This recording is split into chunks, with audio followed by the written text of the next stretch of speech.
सुप्रभात बच्चों, इस विद्या में आपका स्वागत है। हम पंडित जवाहरलाल नेहरू जी की आत्मकथा पढ़ रहे हैं कि कैसे स्वाधीनता संग्राम के समय, सत्याग्रह के समय उन्हें बार बार जेल में जाना पड़ता था और जेल में कुछ खास कार्य न होने के कारण उन्हें फुर्सत मिलता था।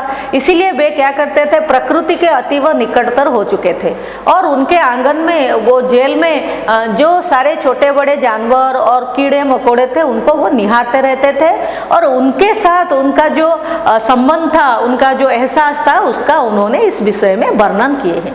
तो पहले भाग में हमने देहरादून जेल में उनका अनुभव पढ़ा, फिर लखनऊ जेल में हमने ये पढ़ा कि कैसे गिलहरियों के जो गिलहरी है उन्हें पेड़ समझकर उनके गोद में बैठ जाती थी। फिर उन्हें जब समझ आता था कि ये पेड़ नहीं है तो वे फिर भयभीत होकर भाग जाते थे।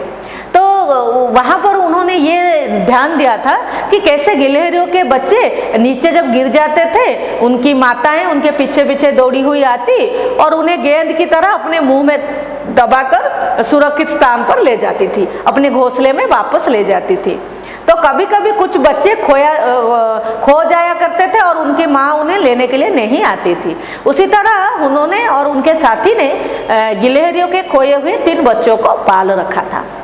तो बच्चों आइए उसके आगे क्या हुआ, लखनऊ जेल की उनके अनुभव पढ़ते हैं। एक दिन मैंने कुछ शोर सुना, ये गिलहरी के नन्हे नन्हे बच्चे कहीं मर ही ना जाए। मैं उधर गया तो देखा कुछ कैदी खड़े हैं, अरे अरे हाय हाय कर रहे थे। मैंने उन बच्चों को देखा तो निश्चिंत हो गया, वे जीवित थे। मैंने कहा, तुम सब इन बच्चों को घेरे खड़े हो, इनकी माँ इन्हें लेने कैसे आ सकती है? चलो हम बरामदा में बैठकर देखते हैं। मैंने कैदियों को बताया कि मैं रोज इन गिलहरियों को देखता हूँ, कई बार इनके बच्चे वृक्ष की टहनी से नीचे गिर जाते हैं। इनकी माताएं फुर्ती से नीचे आती हैं, बड़े ध्यान से इन्हें गेंद की तरह गोल गोल मुंह में दबा लेती हैं और फिर पेड़ पर ले जाती हैं। तो लखनऊ, एक दिन लखनऊ जेल की बात है। तो यहाँ पर बच्चों एक शब्द है शोर। शोर क्या है? जब इकट्ठे बहुत सारे लोग बातचीत करते हैं, चिल्लाते हैं, उन्हें हम क्या कहते हैं? कोलाहल कहते हैं, आवाज कह सकते हैं। लेकिन एक ही आवाज नहीं, कई सारे लोग जब इकट्ठे चिल्लाते हैं तो उसे शोर कहा जाता है। तो उन्होंने एक दिन उस लखनऊ जेल में कुछ शोर सुना, कुछ ऐसे आवाजें सुनी कि कह रहे थे, जैसे वो उनके साथी कह रहे थे, अर्थात एक गिलहरी का बच्चा नीचे गिर गए थे। तो वो जो नीचे गिर गए थे तो उन्हें देखकर उनके साथी जो है वे ये कह रहे थे कि गिलहरी के नन्हे नन्हे बच्चे, नन्हे नन्हे क्या है? छोटे छोटे बच्चे कहीं मर ना जाए। उन्हें देखने के लिए जब नेहरू जी वहाँ गए तो देखे उनके कुछ कैदी साथी, कैदी मतलब बंदी, जो जेल में रहते हैं उन्हें कैदी कहा जाता है, वो बंदी बन के वहाँ रहते हैं, सजा भुगतते हैं, तो उन्हें कैदी कहा जाता है। तो उनके कुछ कैदी साथी आपस में सहानुभूति प्रकट कर रहे थे, अरे हाय ये बच्चे कहीं मर ना जाए, ये बच्चे नीचे गिर गए हैं। जैसे आप लोग कभी देखे होंगे कि कहीं पे कोई जानवर गिर गया है तो आप लोग उसके लिए सहानुभूति देते हैं। तो जब वो उसके बच्चों के पास गए, देखे कि वो निश्चिंत हो गए। निश्चिंत बच्चों आप लोग जानते हैं, निहि चिंता, निहि उपसर्ग का प्रयोग हुआ है चिंता शब्द के साथ। तो निश्चिंत, निश्चिंत का अर्थ क्या होता है? चिंता रहित। तो जब वे पास जाके देखे कि गिलहरी के बच्चे जीवित थे, जिंदा थे, तो नेहरू जी निश्चिंत हो गए, चिंता रहित हो गए, उन्हें बड़े खुशी हुआ। तो वे तो हमेशा क्या करते रहते थे, वो उन गिलहरियों के जो खेल रहे थे उन्हें देखते रहते थे और ये भी जानते थे, ध्यान से वो उनको देखकर ये जानते थे कि गिलहरी के बच्चे जो पेड़ के टहनी से, टहनी क्या होता है बच्चों? पेड़ में जो छोटी छोटी सूखी सूखी डाली नहीं होते हैं, शाखाएं नहीं होते हैं, उन्हें टहनी कहा। हम कह सकते हैं टहनी मतलब छोटी छोटी शाखाएं, छोटो छोटो डालों को हमें कौन कहू? टहनी। तो उस टहनी से छोटे छोटे गिलहरी के बच्चे नीचे गिर जाते हैं। फिर उनकी माँ क्या करती है, उनकी माँ नीचे उतरकर उन्हें गेंद की तरह, एक बॉल की तरह गोल गोल लपेटकर फिर उनके साथ वो ऊपर ले जाती है, अपने घोंसले पर वापस ले जाती है। तो ये नेहरू जी को पता था, वो हमेशा देखा करते थे, दूसरे कैदियों को पता नहीं था। तो वे उन्हें ये समझाने लगे कि अगर हम लोग यहीं पे खड़े रहेंगे तो उनकी माँ डरकर नीचे नहीं आएगी उन्हें लेने के लिए। और मैं जानता हूँ कि जब भी कोई बच्चा नीचे गिर जाता है गिलहरियों का, उसकी माँ उसे आकर उसे ऊपर उठा के ले जाती है। तो उन्होंने ये सुझाव दिया कि हम लोग चलो बारामदा में चले जाते हैं, गिलहरियों की इन बच्चों को छोड़कर हम बारामदे पे चले जाते हैं, ताकि इनकी जो माताएं हैं वो जल्दी से, फुर्ती से, मतलब झट से जल्दी से नीचे आकर उन्हें मुंह में गोल गोल दबा के फिर ऊपर ले जाएगी। तो सभी उनकी बात माने और सभी बारामदे में चले गए। संध्या का समय था, धीरे धीरे रात होने लगी, परंतु माँ गिलहरी न आई। मैं चिंतित हो उठा, कुछ तो करना होगा। कैदी उन बच्चों को उठाकर मेरी कोठरी में ले आए।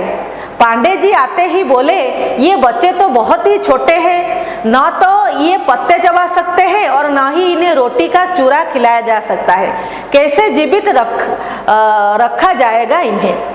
तो नेहरू जी ने हमेशा ये ध्यान रखा था कि कैसे गिलहरियों की माँ उन्हें ऊपर ले जाती थी, लेकिन यहाँ पर उनका अनुमान गलत हो गया। जो गिलहरी की जो माताएं थी वो नीचे नहीं आई। धीरे धीरे समय गुजरता गया, संध्या आ गया और धीरे धीरे संध्या का समय गुजरकर फिर रात आने लगी, लेकिन गिलहरियों की जो माँ थी वो माँ गिलहरी नीचे ना आई। तो वे सब चिंतित हो उठे, ज़्यादातर नेहरू जी चिंतित हो उठे कि अभी तो इन बच्चों को बचाने के लिए कुछ तो करना पड़ेगा। तो उन्होंने क्या किया, उठाकर उन बच्चों को उनके कमरे में, कोठरी में ले गए। तो उनके एक साथी बोले, पांडे जी थे उनके एक साथी कैदी, वे बोले कि ये बच्चे तो बहुत ही छोटे, तो ये तो पत्ता चबा नहीं सकते, फिर हमारे साथ रोटी का चूरा बनाकर, रोटी को टुकड़े टुकड़े बनाकर वो भी ये नहीं खा सकते, तो उन्हें कैसे जिंदा रखा जाए। दूसरे ने सुझाव दिया कि इन्हें बोतल से दूध पिलाया जाए। तो उनके एक दूसरे साथी ने ये प्रस्ताव दिया, ये सुझाव दिया कि इन्हें बोतल से दूध पिलाया जाए। तो ये छोटे बच्चे हैं, नन्हे नन्हे बच्चे हैं, ये तो रोटी का चूरा नहीं खा पाएंगे, पत्ते नहीं खा पाएंगे, तो हम क्या करते हैं, इन्हें बोतल से दूध पिलाते हैं। तो जेल में बोतल कहाँ से आएगा, ये बात सोचकर सब परेशान हो गए। फिर वे इतने छोटे थे कि बोतल से भी दूध हो सकता है ना पी पाए। उनका पालन पोषण करना बड़ा कठिन समस्या बन गई थी। तो बच्चों, समस्या देखिए, ये तत्सम शब्द है, आकारांत है, तो इसलिए ये कौन सा शब्द है, स्त्रीलिंग शब्द है। तो इसका बहुवचन क्या आप मुझे बता सकते हैं? वेरी गुड, आप लोग अच्छे से जानते हैं, याद रखे हैं। समस्या आकारांत स्त्रीलिंग है, तो इसका बहुवचन क्या बनेगा, समस्याएं। तो उनके लिए यह कठिन समस्या बन गई थी। सब सोच में पड़े थे कि इसी समय मेरी दृष्टि, नेहरू जी की दृष्टि स्त्रीलिंग है, इसीलिए मेरी दृष्टि क्या होता है बच्चों, नजर। उनकी आंख पेन में स्याही भरने वाली नली पर पड़ी। जो पहले लोग क्या करते थे, अभी तो आप लोग इतने सारे डॉट पेन, कितने अच्छे अच्छे पेन से लिखते हो, कलम से लिखते हो। उस समय क्या किया जाता था, जो कलम होता है उसमें स्याही डाली जाती थी। उस स्याही के डालने के लिए एक नली होती थी, तो उस नली से उसमें स्याही डाला जाता था। तो उनकी नज़र जब उनकी पेन पर आई तो उसे स्याही भरने वाली जो नली थी उन पर उनका ध्यान गया। तो जैसे ही उन्होंने उस नली को देखा, उन्हें एक झट से एक तरकीब सूझी कि जेल में बोतल नहीं मिल सकता है, लेकिन इस नली को हम लोग बोतल बना सकते हैं। तो उन्होंने उसे उठाया और सबको दिखाते हुए कहा, इससे बनाते हैं बोतल। फिर शुरू हुआ नली से दूध पिलाने का प्रयास क्या होता है, चेष्टा। तो सब लोगों ने उन नन्हे नन्हे बच्चों को दूध पिलाने का कार्यक्रम शुरू कर दिया। पर नली से दूध की बूंद कभी बच्चों की नोक पर गिरती और कभी जमीन पर। कभी बच्चे मुंह ही ना खोल पाते और कभी हम नली को स्थिर ना रख पाते। तो इतने छोटे छोटे वो बच्चे थे कि जब वो उस नली से उन बच्चों को दूध पिलाया गया तो दूध की जो बूंद होती है, बूंद स्त्रीलिंग है इसलिए दूध की बूंद बच्चों की नाक पर गिर जाती तो कभी जमीन पर। बच्चे मुंह नहीं खोल पाते थे, कभी वे लोग क्या करते थे कि जो नली को स्थिर नहीं, उसके मुंह के पास स्थिर नहीं रख पाते थे। तो बच्चों ये किसके कारण होता था कि वो बच्चे इतने छोटे छोटे थे। आप लोगों ने देखे होंगे गिलहरी के छोटे छोटे बच्चे को। तो इसके कारण सब परेशान हो गए और जल्दी ही दूध ना पिलाया गया तो वो बेचारे मर जाएंगे, ये सोचकर सब परेशान होने लगे। तो उसी समय वहां पर जो उस जेल के लखनऊ जेल के जो जेलर थे राम प्रसाद जी, ये सब देख रहे थे। आपके लिए परीक्षा में प्रश्न आ सकते हैं बच्चों कि लखनऊ जेल के जेलर कौन थे और राम प्रसाद जी कौन से जेल के जेलर थे। तो अभी आप याद कीजिए हम कौन से जेल की बात कर रहे हैं, कौन सी जेल में लेखक ने 3 जो गिलहरी के बच्चे हैं उन्हें पाला था। जी हाँ, लखनऊ जेल में।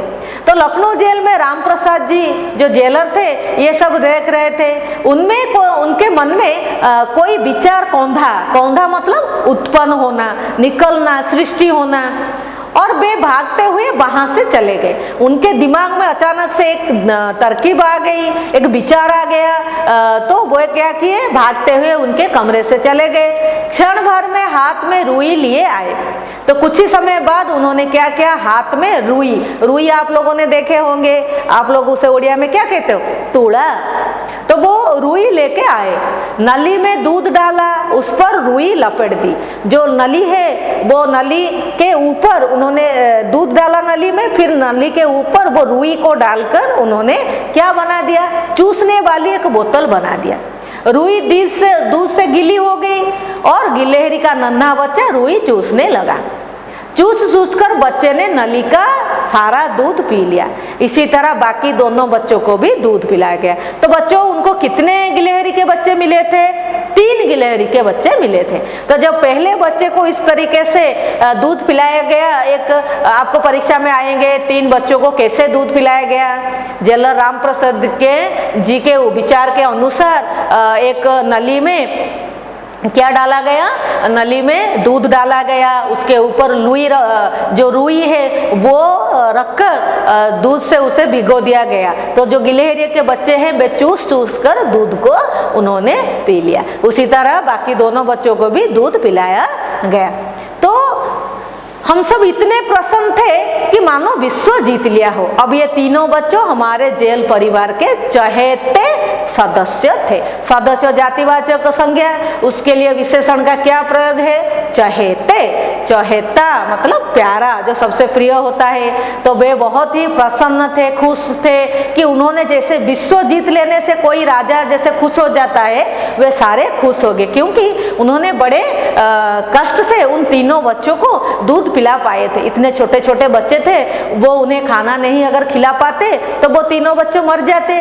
इसीलिए जेल के हर एक व्यक्ति इतने खुश थे कि उन्हें लगा कि शायद वे लोग विश्व को जीत चुके हैं। अब ये तीनों बच्चों हमारे जेल परिवार के चहेते सदस्य थे। अब वो जो तीनों बच्चे धीरे धीरे बड़े होने लगे और वे ये जो थे हमारे जेल के जो सारे कैदी थे उनके सबके इतने प्यारे बन गए। तो आप लोग बच्चों देखे होंगे घर में कैसे आप लोग जो पालतू जानवर है उन्हें कितना प्यार करते हैं। तो बच्चों इस भाग में हमने ये पढ़ा कि लखनऊ जेल में जेलर जी, ये जो हमारे नेहरू जी है और उनके कैदी साथी, वे कैसे गिलहरी के बच्चों का लालन पालन किया था। तो बच्चों इस भाग में आज के लिए इतना, धन्यवाद।